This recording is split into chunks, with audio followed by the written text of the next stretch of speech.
হযরত শাহজালাল আন্তর্জাতিক বিমানবন্দরের সকল ফ্লাইট কার্যক্রম এখন বন্ধ রয়েছে এবং আমরা সর্বশেষ যে তথ্যটি পেয়েছিলাম যে 4টি ফ্লাইট চট্টগ্রামে অবতরণ করেছে এবং সাথে রিয়াদ থেকে আসা একটি ফ্লাইট সিলেটে অবতরণ করেছে। যদি আপনাদেরকে প্রথম দিকের ঘটনা একটু বলতে চাই, আজ দুপুর 2:30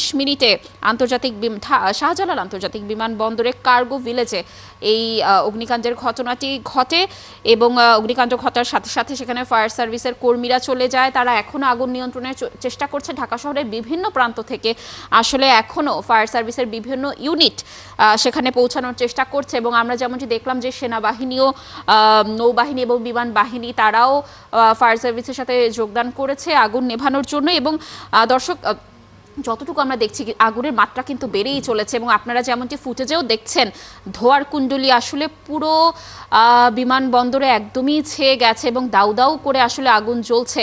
আমরা আমাদের সহকর্মীরা তাদের ক্যামেরার মাধ্যমে যতটুকু সম্ভব এয়ারপোর্টের বাইরের এবং ভেতরের পরিস্থিতি আপনাদেরকে দেখানোর চেষ্টা করছে এবং আমাদের সহকর্মী যেমনটি জানালো যে হ্যাঙ্গার অর্থাৎ যেখানে বিমানগুলো রাখা হয় সেখান পর্যন্ত আগুন আসলে পৌঁছেছে কিনা এ বিষয়ে কোনো তথ্য আমরা পাইনি, তবে পৌঁছানোর একটি শঙ্কা রয়েছে। দর্শক, আমাদের আরেক সহকর্মী মোহন ইসলামও যুক্ত ছিলেন, তিনি সম্ভবত আরও কিছু তথ্য পেয়েছেন এবং তার কাছ থেকে সেই তথ্যগুলো জানার চেষ্টা করব। মোহন, একটু জানাবেন আপনি এখন যেখানে রয়েছেন সেখানকার পরিস্থিতি কি, এয়ারপোর্টে যারা কর্মকর্তা রয়েছে তারা কোনো তথ্য জানিয়েছে কিনা এবং ফায়ার সার্ভিসের মাধ্যমে কোনো আপডেটের তথ্য পেয়েছেন কিনা?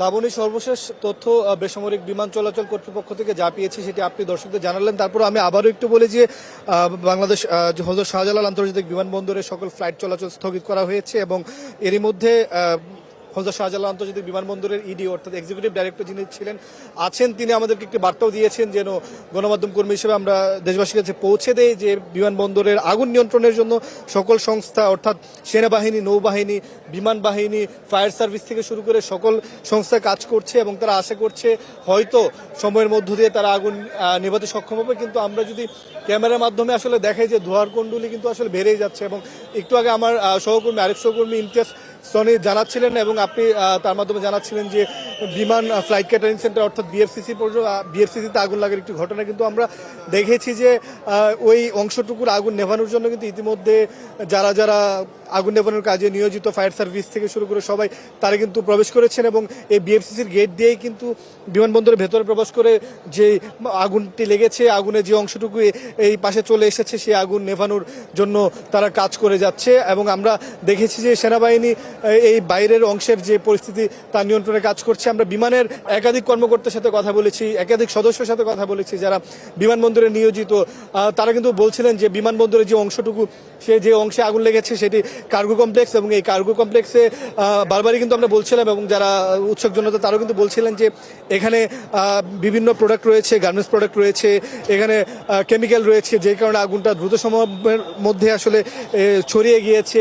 পাশাপাশি এই কমপ্লেক্সের পরপরেই কিন্তু আপনি যদি তার বাঁদিকে আমরা চলে যাই, বাঁদিকের পুরো অংশটিকে কিন্তু বিএফসিসি থেকে শুরু করে জিএসি অর্থাৎ বিমানের যে সংস্থাটি, বিমানের যে অর্গানটি কাজ করে বিমানের উড্ডয়নের ক্ষেত্রে, এবং আপনি জানেন যে হযরত শাহজালাল বিমানবন্দরের গ্রাউন্ড হ্যান্ডলিংয়ের কাজ করে বিমান বাংলাদেশ, সেই জায়গা থেকে আমরা জেনেছি যে গেল 6 মাস আগেই কিন্তু বিমানের এই জিএসি ডিপার্টমেন্টে প্রায় কয়েক কোটি টাকার মালামাল নতুন যুক্ত করা হয়েছে।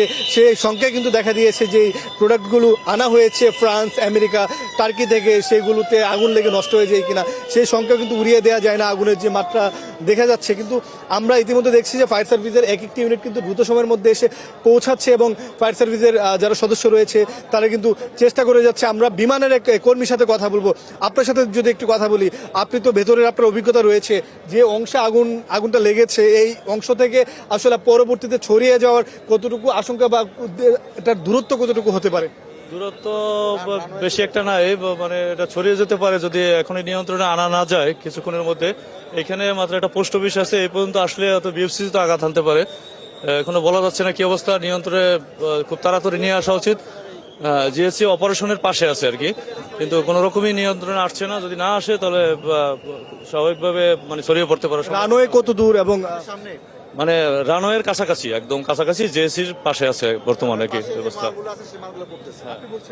রানওয়ের পাশে যে মালগুলো আছে সেই মালগুলো এফেক্ট হচ্ছে ওগুলো, এই জন্য এটা ছড়াছড়ি রানওয়ে চলে যাবে এটা। আপনি আমরা কথা বলছিলাম কিন্তু বিমানের কয়েকজন কর্মী যাদের আসলে এই বিমানবন্দরের সম্পর্কে ভালো ধারণা রয়েছে, তারা কিন্তু বলছিলেন যে রানওয়ের কাছাকাছি আগুনটি পৌঁছে গেছে, যে যদি এরই মধ্যে যদি আগুন নিয়ন্ত্রণে না আনা যায় সেক্ষেত্রে বড় ক্ষয়ক্ষতির আশঙ্কা করা যাচ্ছে। যদিও আগুন নেভার পরে আমরা জানতে পারবো ক্ষয়ক্ষতির পরিমাণটা, কিন্তু ইতিমধ্যে কিন্তু বিমান চলাচলের ক্ষেত্রে আপনি জানেন একটি দেশে যখন বিমানবন্দরে কোনো দুর্ঘটনা ঘটে সেটাকে কিন্তু জরুরি ঘোষণা করা হয়, এবং বিমান হযরত শাহজালাল আন্তর্জাতিক বিমানবন্দর কিন্তু ইতিমধ্যে জরুরি ঘোষণা করা হয়েছে। এই জরুরি ঘোষণার মধ্য দিয়ে কিন্তু এখানে কাজ চলছে, এবং বিমানের পক্ষ থেকে বা সিভিল এভিয়েশনের পক্ষ থেকে কিন্তু প্রতি বছরেই 2-3টে করে আগুনের মহড়া করা হয়, এবং আমরা কিন্তু নিজেরাও এখানে আগুনের মহড়াতে অংশ নিয়েছি, দেখেছি কিভাবে আগুন লাগলে তারা দ্রুত সময়ের মধ্যে নেভাতে সক্ষম হবে বা কাজ করবে। কিন্তু আজকে এই যা এতদিনে তাদের প্র্যাকটিস বা অনুশীলন ছিল তা কিন্তু কোনোভাবেই কাজে আসছে না। আমরা দেখতে পাচ্ছি যে তাদের ভেতরের যে ফায়ার সার্ভিস রয়েছে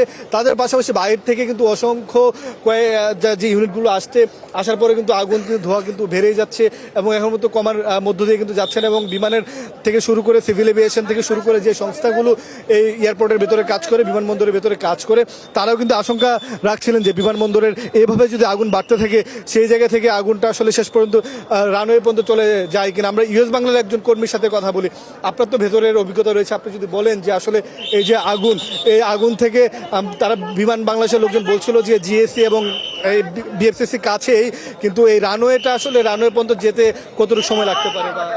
না, রানওয়ের পর্যন্ত সম্ভাবনা নাই, তবে সেই যে বোতল মালামাল আছে এগুলো হয়তো ক্ষয়ক্ষতি হবে, তাছাড়া মানুষের বেশি হবে না, যারা আসলে বের হয়ে গেছে বেশিরভাগই। লাবণী, অনেকের আসলে অনেক মিশ্র প্রতিক্রিয়া, যারা ভেতরে কাজ করেছেন অনেকে বলছেন যে হয়তো রানওয়ে পর্যন্ত এখনই যাবে না, আবার অনেকে বলছে যে আগুন যদি নেভাতে সক্ষম না হয় সেই জায়গাতে। আমরা যদি দেখাই যে সেনাবাহিনীর কয়েকটি অ্যাম্বুলেন্স কিন্তু আমরা দেখেছি যে ইতিমধ্যে তারা বিমানবন্দরে 8 নম্বর গেট দিয়ে প্রবেশ করছে।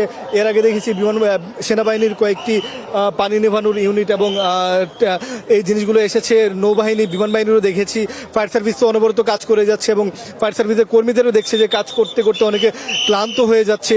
সেই জায়গা থেকে তারা আবার চেষ্টা করে যাচ্ছে, কারণ দিন শেষে আগুন নিভানো হচ্ছে তাদের সফলতা ব্যর্থতার জায়গায় আসলে দাঁড়াবে। এবং আমরা যদি দেখাই যে এখন পর্যন্ত ধোঁয়া, যদি আমার সহকর্মীকে দেখাই যে ধোঁয়ার পরিমাণটা কিন্তু আসলে বেড়েই যাচ্ছে, এটা ধোঁয়া কমার আসলে কোনো লক্ষ্য নেই। আমরাও দেখতে পাচ্ছি না, এখানে যারা আছেন উপস্থিত তারাও কিন্তু বলছেন, যদিও চেষ্টা করা হচ্ছে শেষ পর্যন্ত সিভিল এভিয়েশন অথরিটি এবং যারা কাজ করছে তারা কি উপর থেকে উড়োজাহাজের মাধ্যমে পানি ফেলার কোনো ধরনের ব্যবস্থা নেবে কিনা সেই বিষয়টা দেখার বিষয়ে অনেকে দাবি জানাচ্ছিল, যেন সেই প্রক্রিয়াতেও পানি ফেলা হয়। আমি যদি দেখাই একটি ফায়ার সার্ভিসের একটি অত্যাধুনিক ইউনিট কিন্তু প্রবেশ করছে, যে ইউনিটের মাধ্যমে উপর থেকে ট্রাকারের মাধ্যমে আসলে পানি দেওয়া যাবে এবং পানি দ্রুত সময়ের মধ্যে আগুন নেভাতে সক্ষম হবে। যদি দেখায় যে সশস্ত্র বাহিনীর মাইক্রোবাস থেকে শুরু করে গাড়িগুলো কিন্তু এক এক করে প্রবেশ করছে, আমরা ঊর্ধ্বতন কর্মকর্তা থেকে শুরু করে মাঠ পর্যায়ে কর্মকর্তা সবাইকে কিন্তু দেখছি। আমরা যদি আরও কয়েকজনের সাথে একটু কথা বলি যাদের বিমান এবং এই এয়ারপোর্ট সম্পর্কে ধারণা রয়েছে, তাদের থেকে জানার চেষ্টা করব যে এখন পর্যন্ত আগুনের যে অবস্থা, সেই আগুনের থেকে শেষ পর্যন্ত আগুনটা কোন পর্যন্ত যে থামতে পারে, বা এই যে বিমান উড়ানোর যে লাইন রয়েছে, হ্যাঙ্গার রয়েছে যেখানে বিমান রাখা হয়, আপনার সাথে একটু কথা বলি, বিমানের হ্যাঙ্গারগুলোর দূরত্ব কতটুকু রয়েছে? বিমান যেখানে রাখা হয় কয়েকশো কিলোমিটার দূরে আছে। কয়েকশো মিটার? হ্যাঁ, কয়েকশো মিটার। আর এখান থেকে আমার যত সম্ভব ধারণা বিমানগুলো এখান থেকে সেফ জায়গায় নিয়ে যাওয়া হয়েছে, কারণ হ্যাঁ সেফ জায়গায় নিয়ে যাওয়া হয়েছে।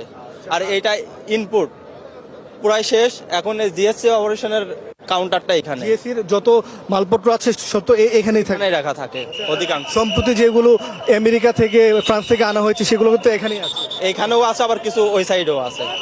জিএসসির মহাব্যবস্থাপক ইকবাল আহমেদ আলিজা এখন আসলে দায়িত্বে রয়েছেন। আমরা পরবর্তীতে চেষ্টা করব তার সাথে যোগাযোগ করার জন্য, তার থেকে জানার চেষ্টা করব যে কি অবস্থা রয়েছে। এবং বিমান বাংলাদেশ এয়ারলাইন্সের যেহেতু গ্রাউন্ড হ্যান্ডলিং তারা করে, তাদের আসলে এখানকার যে যন্ত্রপাতি তাদের পরিমাণটাই বেশি, কিন্তু আমরা জানছিলাম বা শুনছিলাম অনেকে ধারণা করছেন যে হ্যাঙ্গারে রাখা যে বিমানগুলো রয়েছে বা এয়ারক্রাফটগুলো রয়েছে সেগুলো ইতিমধ্যে সরিয়ে নেওয়া হয়েছে যেহেতু আগুন বাড়ছে। এবং আপনি জানেন বিমান আসলে যেই জেট অয়েলের মাধ্যমে উড্ডয়ন উন্নয়ন করা হয় বা চালানো হয়, সে জেড অয়েল কিন্তু আরও বেশি দাহ্য পদার্থ, সেখানে পর্যন্ত যদি আগুনটা পৌঁছে যায় সেটা আরও বেশি বড় আকার ধারণ করতে পারে।